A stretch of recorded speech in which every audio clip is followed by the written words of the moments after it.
नाशिकमध्ये गोदावरी नदीच्या पाणी पातळीत मोठी वाढ। रामकुंड आणि गोदाघाट परिसरात गोदावरीची पाणी पातळी वाढली।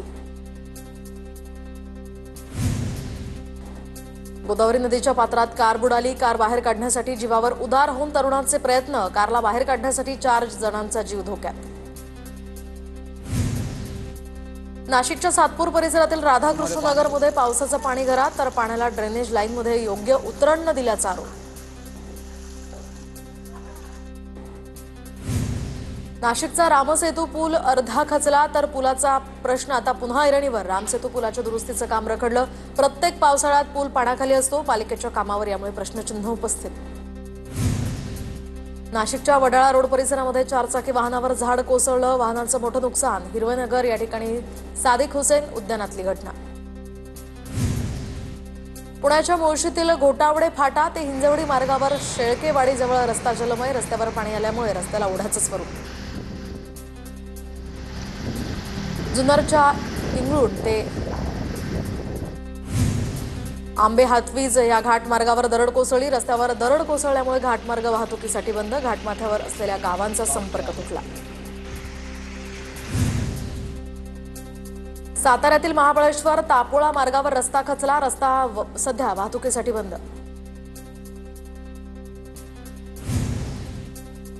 बीडच्या कपिलधार धबधब्यामध्ये पडून तरुणाचा मृत्यू। ओंकार शिंदे असं मृत तरुणाचं नाव। शेवाळावरून पाय घसरून तरुण पाण्यात पडला।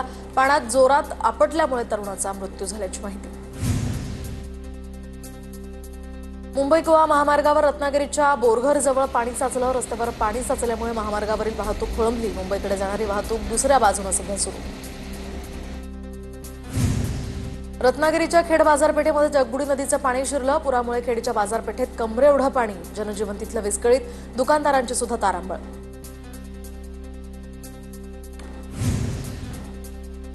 रायगडच्या पालीमध्ये आंबा नदीच्या पाणी पातळीत झपाट्यानं वाढ। उन्हेरी फाट्यावरील मुख्य रस्त्यावर पाणी साचल्यानं वाहतुकीसाठी ब्रिज पूर्णपणे बंद।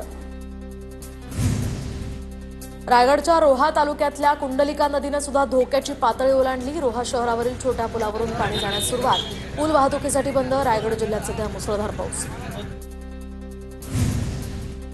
रायगड जिल्ह्यातील पाताळगंगा नदीनेही धोक्याची पातळी ओलांडली। प्रशासनाकडून नागरिकांना आता सतर्क राहण्याच्या सूचना।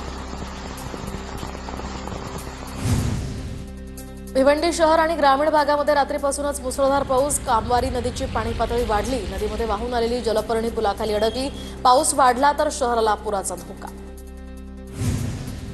इंद्रायणी नदीमध्ये वाहत जाणाऱ्या एकाला वाचवण्यात एनडीआरएफला यश, तर 4 किलोमीटरपर्यंत वाहून गेल्यानंतर या व्यक्तीला वाचवण्यात यश आलं।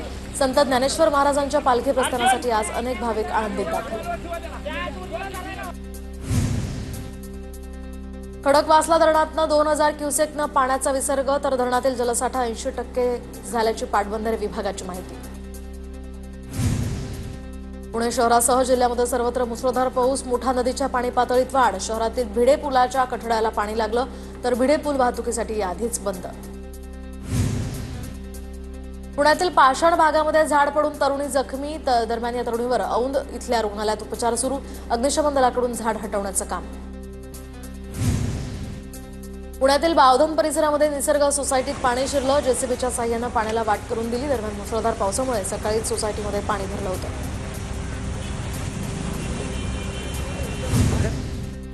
पालघर जिल्ह्यात मुसळधार पाऊस। वाडा भिवंडी राज्य महामार्गावर नेहरोली गावालगत पावसामुळे रस्ता खचला। वाहतुकीला यामुळे अडचण। मालवण तालुक्यातल्या देवली गावचे सरपंच श्यामसुंदर वाक्कर यांनी शिवसेनेत प्रवेश केला। आमदार निलेश राणेंच्या उपस्थितीत हा पक्ष प्रवेश संपन्न।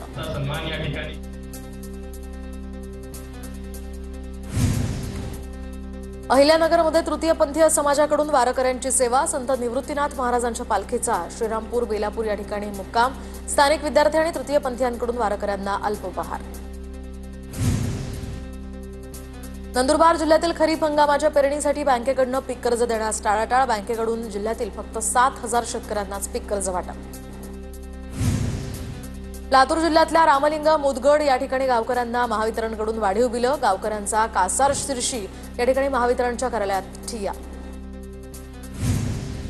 कोल्हापुरात पळून गेलेल्या मुलीच्या लग्नात साक्षीदार झाल्यानं एकाच मारहाण। जयसिंगपूरमधील मुलानं सांगलीतील मुलीसोबत लग्न केल्यामुळे नातेवाईकांचा संताप। पावसामुळे विरार वसईला जोडणाऱ्या आचोळे या मुख्य रस्त्यावर 2 फूट पाणी. रुग्णवाहिका वाहनधारकांची यामुळे मोठी कसरत. रात्रीपासूनच उघडझाप करत जोरदार पाऊस तिथे सुरू आहे. नालासोपाऱ्यामध्ये संतोष भुवन या ठिकाणी बैठक चाळीमधील रूम कोसळली. नालासोपारा पूर्वमधील भावशेत पाडा इथली घटना. कोणीही जखमी नाही, मात्र रूमचं मोठं नुकसान.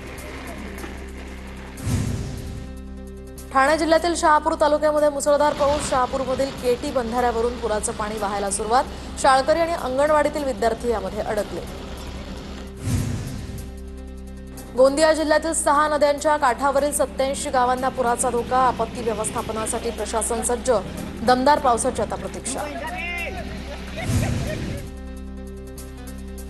बुलढाण्यातील मलकापूर परिसरामध्ये मुसळधार पाऊस. पावसामुळे कृषी उत्पन्न बाजार समितीमध्ये शेतकऱ्यांचा शेतमाल भिजलेला हा माल अडत व्यापारी घ्यायला तयार नसल्यामुळे शेतकरी सध्या अडचणीत. नाशिकच्या इगतपुरी शहरात पावसाचा जोर कायम. विपश्यना केंद्र ते फणसवाडी रस्ता पाण्याखाली. प्रवाह वाढल्यामुळे फणसवाडीसह चांदवडी यासह आवाळखेड आणि जांभवाडी गावांचा संपर्क तुटला. नाशिकच्या निफाड तालुक्यातील ओझरच्या बाणगंगा नदीला पूर. तर पुरात एक व्यक्ती वाहून गेला. विठ्ठल शिंगाडे असं या वाहून गेलेल्या व्यक्तीचं नाव. प्रशासनाकडून सध्या शोधकार्य सुरू.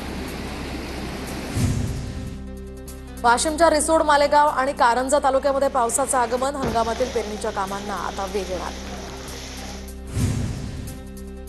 वाशिममध्ये शेतकऱ्यांची सोयाबीन पिकाकडे पाठ. चांगला दर मिळत नसल्यामुळे आता शेतकऱ्यांचा कल हळदीच्या पिकाकडे वाढत चाललाय. यावर्षी 11,000 हेक्टर हळद लागवड होणार. आंबोली घाट मार्गावरील कुंभेश्वर रस्त्याजवळ झाड कोसळलं. झाड कोसळल्यामुळे 1.5 तास वाहतूक ठप्प होती. जळगाव जिल्ह्यात आतापर्यंत 1,68,000 हेक्टर क्षेत्रावरील पेरण्या पूर्ण. शेतकऱ्यांकडून सर्वाधिक कापूस आणि मका पिकाची लागवड. 3 दिवसांपासून कोसळणाऱ्या पावसाच्या मृगसरींमुळे आता अमरावतीमध्ये पेरणीला सुरुवात. 2.5 लाख हेक्टरवर सोयाबीन पेरणी होणार. अचलपूर परिसरामध्ये कापूस लागवडीलाही सुरुवात. बुलढाण्यामध्ये 4 दिवसांपासून पावसानं दडी मारल्यामुळे पीक जगवण्यासाठी शेतकऱ्यांची धडपड. पिकात सुरू केले स्प्रिंकलर्स. पेरणी करून पावसानं दडी मारल्यामुळे आता शेतकरी चिंतेत. वैभववाडीमध्ये दुचाकी आणि कारमधील किरकोळ अपघाताच्या वादातनं पुण्यातील तरुणांना मारहाण. तरुणांनी विचित्र हावभाव केल्याचाही आरोप.